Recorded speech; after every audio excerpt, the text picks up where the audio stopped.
Hola, buenas tardes a todos. Gracias a todas por estar aquí.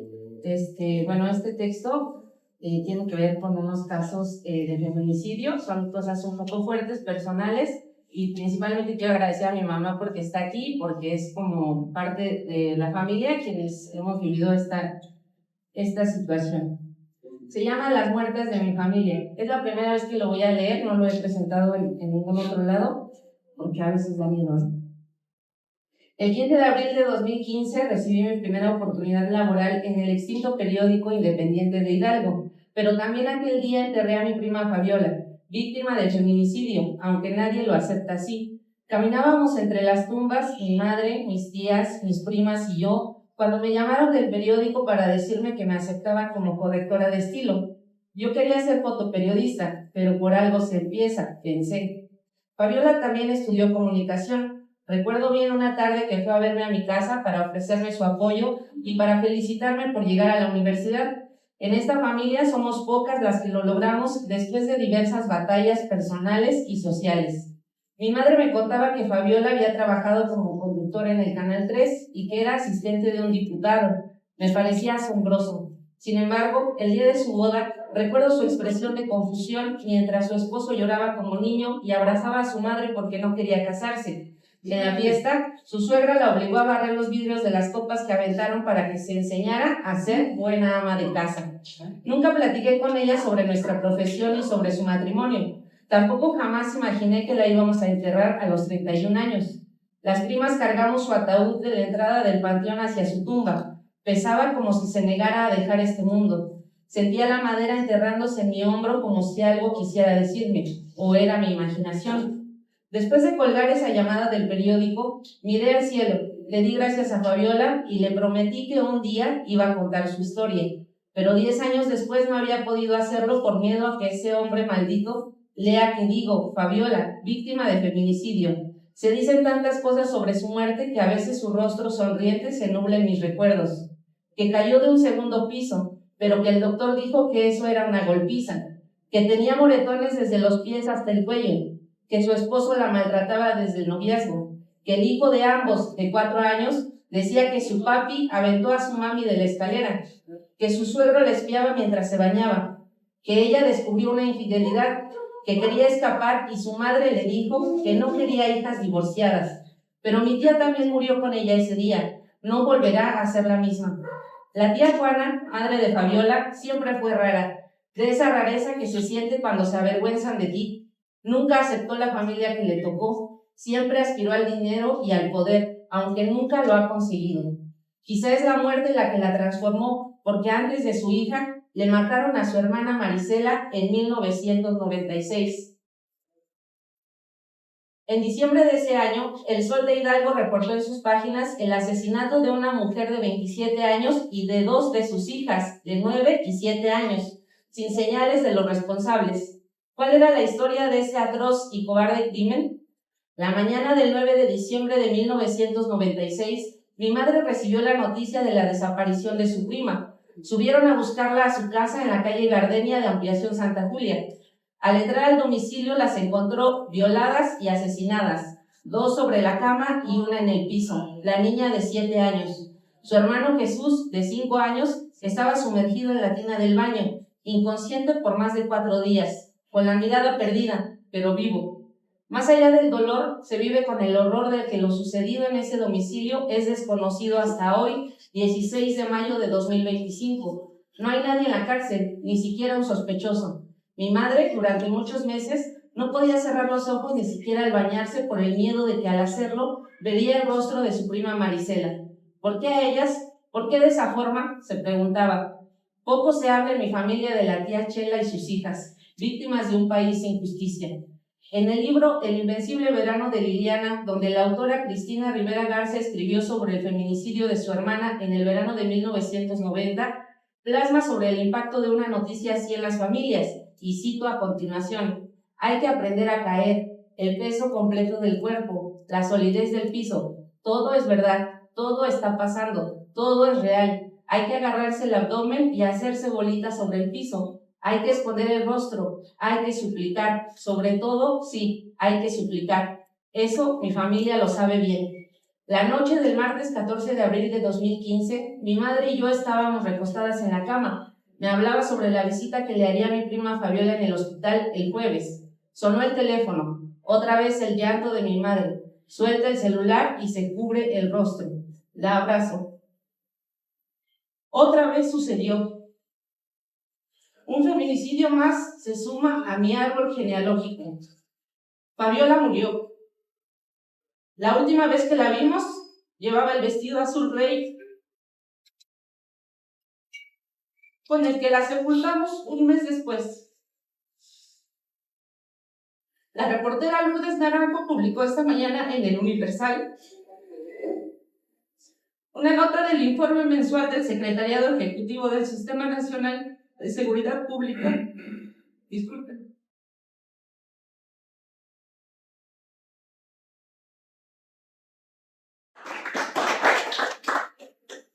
Donde detalla que hasta el 31 de marzo, Hidalgo sumó 8 víctimas de feminicidio, que lo ubican en segundo lugar a nivel nacional por alta incidencia, más los que vienen de años, décadas, sin resolver.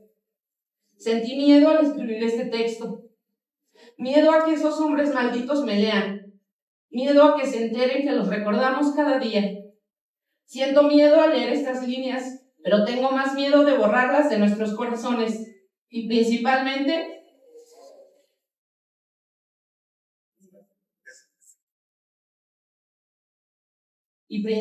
de nuestras memorias familiares femeninas. Por eso las nombro: Fabiola, Marisela, Olga Lidia y Jazmín. Ni perdón ni olvido. Todo es verdad, todo está pasando, todo es real. Hay que agarrarse el abdomen y hacerse bolitas sobre el piso. Hay que esconder el rostro. Hay que suplicar. Sobre todo, sí, hay que suplicar. Muchas gracias.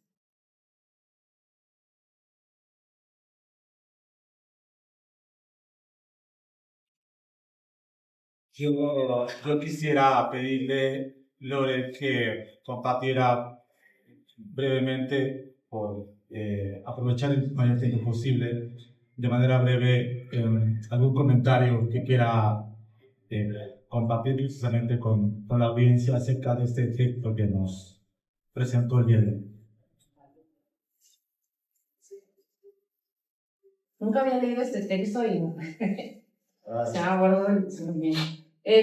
Pues es bueno, yo creo que todos en su momento, como parte de familias que son pues víctimas o están dañadas de forma no colateral, sino directamente a través de un feminicidio, pues desafortunadamente es una situación que no es desconocida para nadie, ¿no? Yo creo que en esta sala todas las personas, cuando les dices la palabra feminicidio, saben del caso. Es una situación que se vive. Recuerdo hace muchos años cuando se hablaba de las muertas de Juárez, ¿no? Y uno decía, bueno, está muy fuerte el caso, pero está en Juárez. Y luego vino, y ahora es parte de nuestra vida cotidiana el saber, el conocer, y muchas veces, como lo que escuchábamos hace rato en la mesa anterior de análisis, la saturación en los medios, todo el tiempo estamos viendo mujer encontrada tirada, mujer víctima de feminicidio, etcétera, y son cosas que vamos dejando, ¿no? Es como la noticia de 1996, ¿no?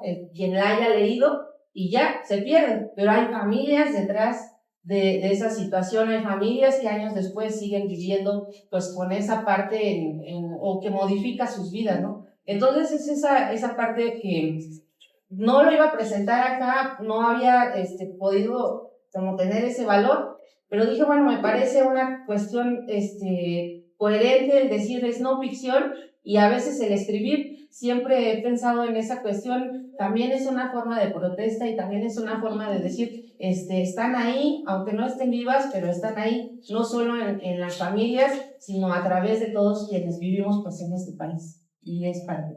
Muchas gracias. Ahora voy a leer un texto de mi columna que se llama Economía versus Política, que me parece muy interesante, sobre todo la cuestión que está conectada con la cultura reciente, ¿no? Y estamos viendo muchas cosas. Se trata sobre la presencia de la clase empresarial en Morena, ¿no? Que son ahora los que se eligen los nuevos dueños. Bueno, el proceso electoral del 2022 en Hidalgo fue sin duda el que mayor expectativa generó en la sociedad, ya que se trataba ni más ni menos de arrancar el poder al PRI por primera vez en 90 años. Era entonces la oportunidad histórica que tenía el pueblo para acceder al poder a través del Movimiento de Regeneración Nacional Morena, el partido fundado por Andrés Manuel López Obrador, que había encendido la mecha entre las bases, quienes trabajaban incansablemente para este objetivo.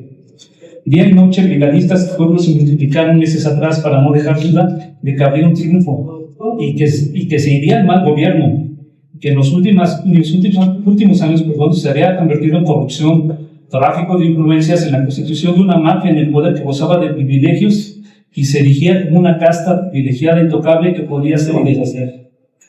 La jornada del 2 de junio fue pletórica en favor de Julio Menchaca Salazar, quien obtuvo el 61.5% de los votos, sacando casi el doble a la representante de este año, Carolina Vijano, quien apenas logró el 31.3%, lo que no solo le dio el triunfo inobjetable y contundente, sino una legitimación masiva para iniciar una nueva historia en la entidad. Todo era hasta ese momento alegría desbordada, lágrimas de victoria y triunfalismo raudales, pero pronto comenzaría en septiembre el verdadero reto de hacer las cosas diferentes, y es ahí donde comenzarían no solo las dudas, sino un truco magistral mediante el cual la IP, la famosa iniciativa privada, los empresarios, iniciarían el proceso de despojo del poder al pueblo, iniciando una ruta de cuestionamientos que hoy, a 3 años de distancia, tienen a Morena hundido en una crisis partidista y de gobierno. Menchaca, en vez de rodearse de esa gente venida del pueblo, de esos cuadros formados en la calle, muchos de los cuales no solo tenían la preparación ideológica y académica suficiente, sino la formación teórico-práctica necesaria para ocupar una secretaría, comenzó por llamar a quienes financiaron la campaña, empresarios de la construcción, empresarios restauranteros, empresarios turísticos, empresarios de la educación y, desde luego, empresarios de firmas jurídicas, que fueron nombrados como parte del primer círculo de gobierno.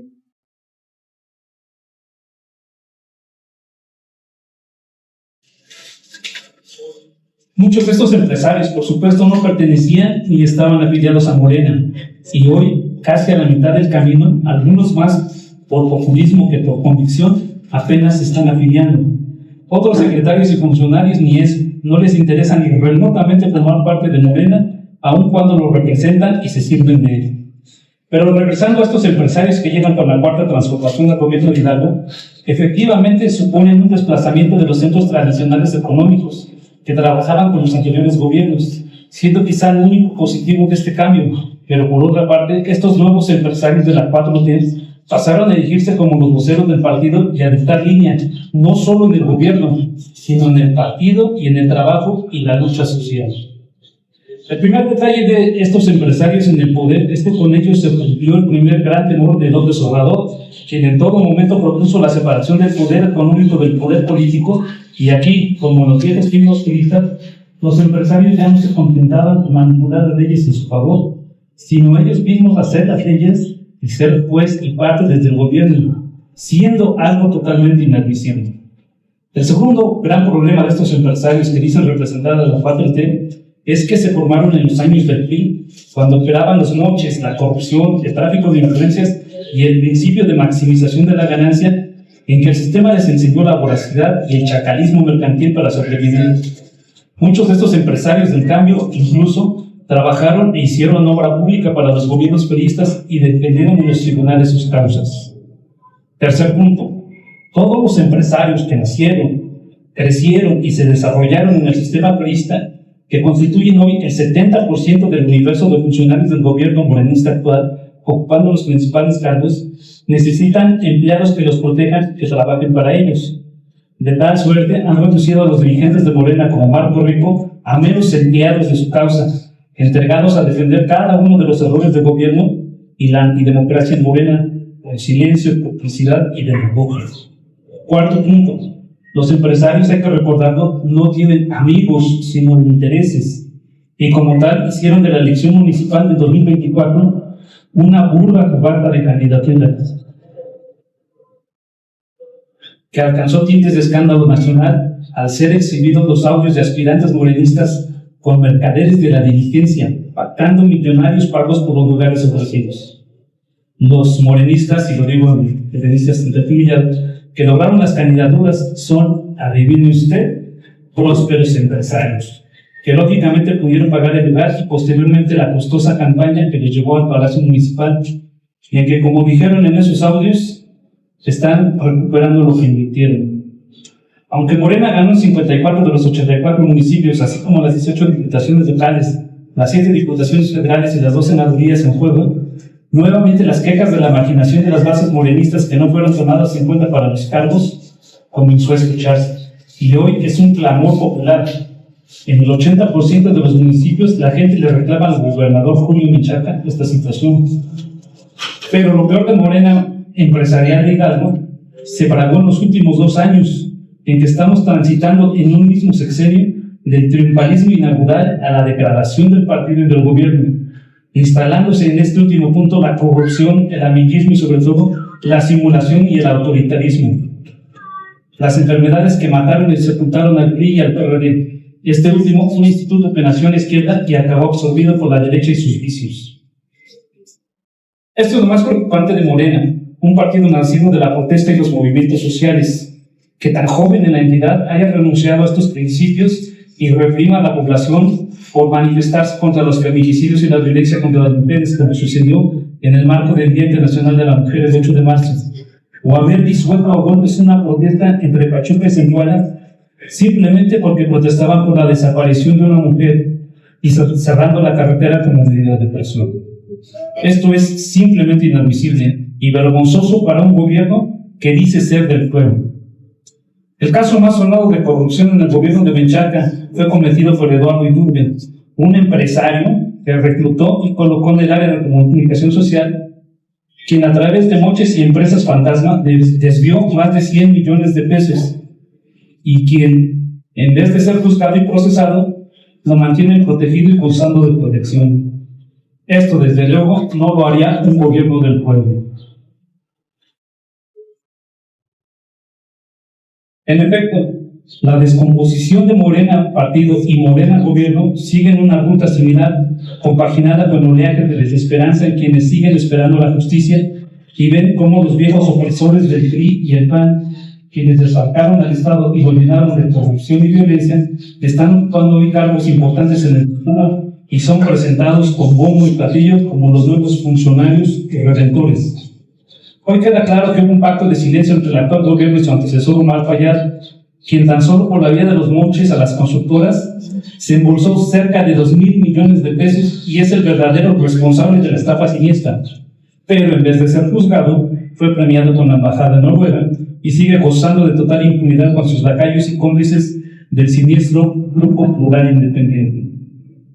Hoy Morena navega a la deriva. Quienes se creen sus dueños lo están llevando a una negra tormenta de la que no se sabe si saldrá con vida. Pero por lo pronto, ya hay muchos damnificados en lo social y pronto, como van las cosas, lo serán también en lo electoral y lo político, pues el encanto no dura para siempre. Como ayer, cuando los conquistadores llegaron a América con las Biblias, encontrando a los pueblos indígenas con sus tierras, cerraron los ojos y los conquistadores ya tenían las tierras y los indígenas las Biblias. Hoy los empresarios hicieron lo mismo con el pueblo, que al cerrar los ojos en un tris y sin que nadie se diera cuenta, los despojaron del poder y del gobierno, que era suyo, dejándoles solo nuevamente la esperanza.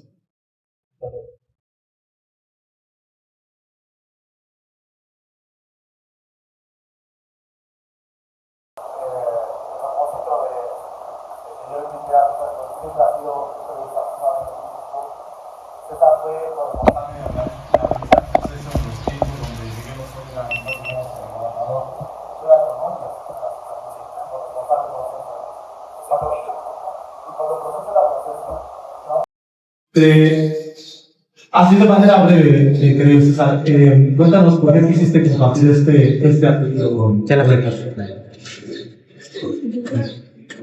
Bueno, me parece que es de mucha actualidad, de mucha vigencia, pero sobre todo, yo creo que nos calan a mucha gente que somos militantes de Morena.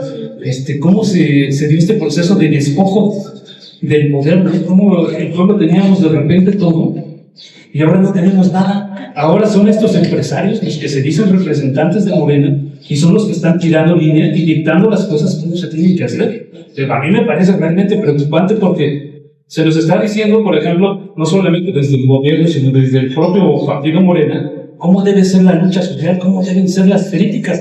Se nos está censurando como prensa a los que somos críticos de Morena. O sea, somos aliados, pero también un aliado debe de pensar de forma autocrítica. No estamos entregados a la adulación. Somos parte de este sistema que se enriquece criticando y proponiendo. Entonces, pues de repente también nos damos cuenta cómo el autoritarismo se está instalando en Morena y también las visiones críticas, las ópticas críticas están siendo marginadas.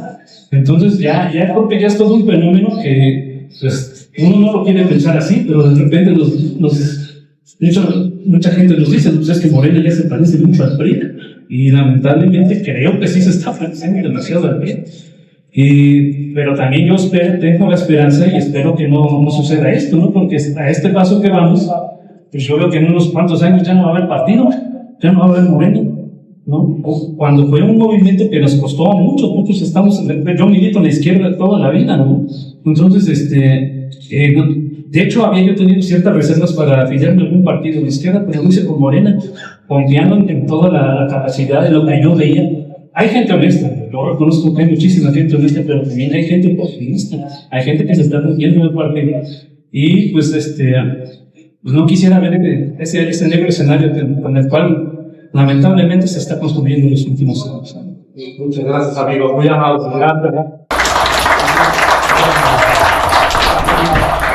Qué bonito de la ficción.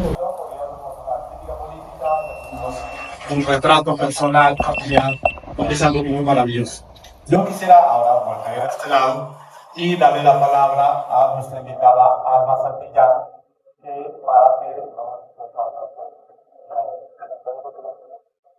Gracias por la invitación. A mí me gusta ver la casa tan llena y quiero también compartir el cambio con gente tan talentosa y como vosotros. Lo que yo escribí en esta justamente la antología de las cartas,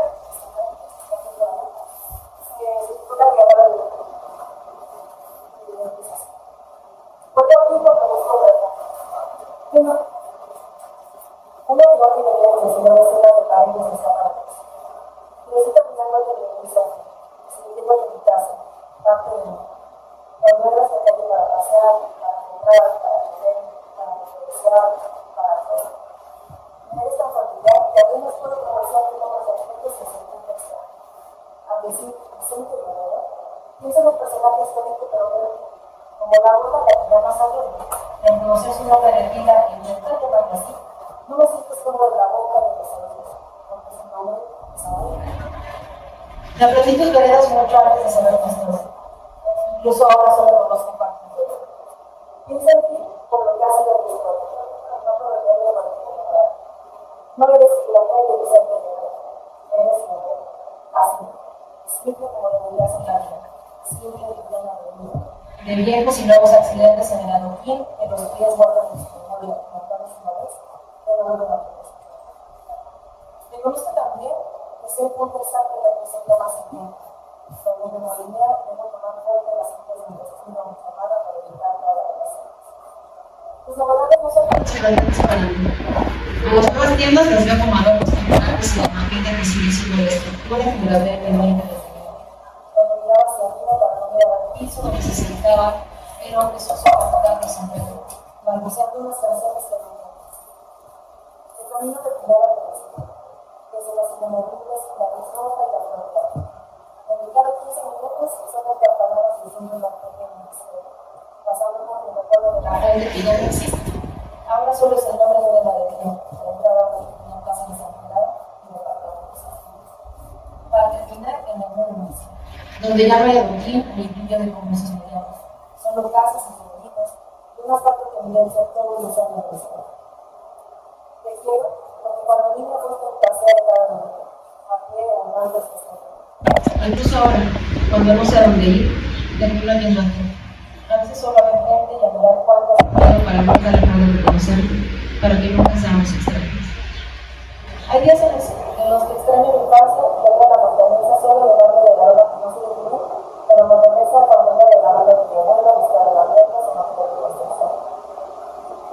espacio muy escaso en el gramaje del disco, discos Alejandra, de dar los instrumentos, y al recordar cuando solo hice considerar grabaciones casi de la pista.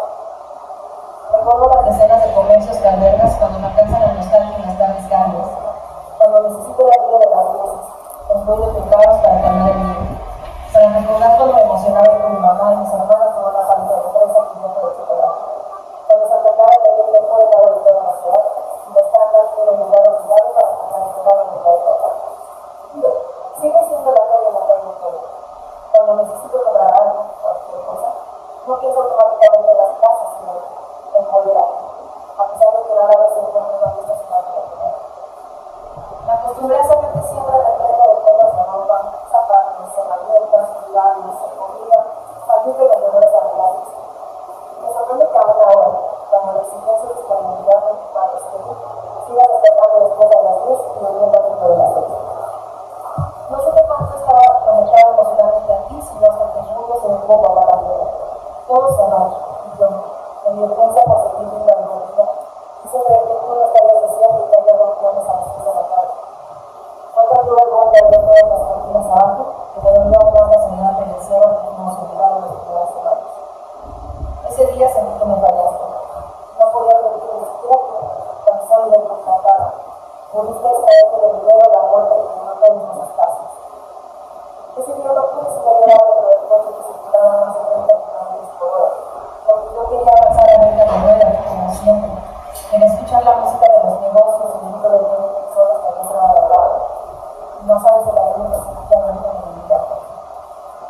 Yo no dejo de creer en ti, en que sí tienes de todo para todos. Infancia, yo sigo yendo a ti cuando quiero sentir cerca a la niña que fui, al adolescente que compraba su primer cassette y acompañaba a su madre con carteras y material para los adornos de Navidad, arreglar sus relojes e ir por el laboral. Vuelvo a ti, comandante, cuando como si todavía fuéramos vecinas y nos separaran 5 minutos aquí. Sé que ya no eres la misma de antes, pero yo te sigo viendo igual.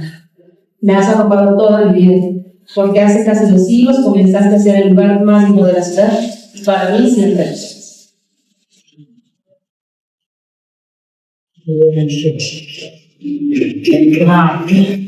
Desde mi punto de vista, yo por eso cuando le dije a Mari, por favor, participa y lee Guerrero en mí, que fue esta crónica que yo leí en la antología Letras de Pachuca.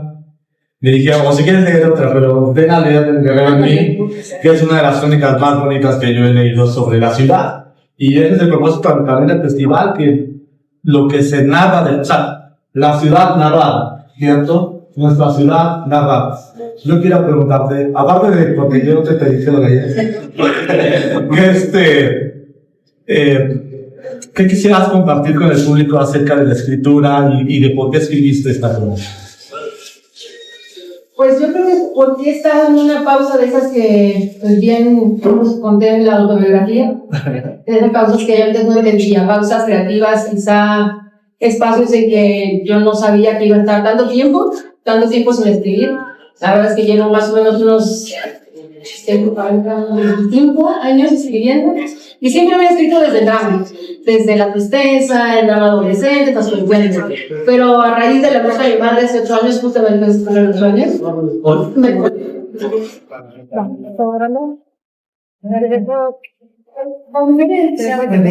yo voy a decir el por qué, porque yo, bueno, nunca, rara vez no tengo tiempo, escribo desde lo que yo siento o desde lo que yo creo, que yo soy reportera, soy diarista y hago pues notas cada día, y la verdad es que cuando me dijo Beto, yo dije, bueno, pues yo he escrito no sé cuántas notas en la vida, llevo 15 años siendo reportera, y dije, bueno, pues es que no sé qué leer, ¿no? Yo he cubierto desde cosas de cultura, he ido a audiencias sobre, pues, cosas penales, me han tocado, pues, documentar, pues, feminicidios, otros delitos, manifestaciones, marchas, muchas cosas. Pero entonces dije, bueno, ahorita pues acaban de inaugurar el Centro Cultural Hidalguense de Unión, Y creo que es importante que yo rescate una nota que mandé a la Silla Rota y que fue como la primera nota nacional.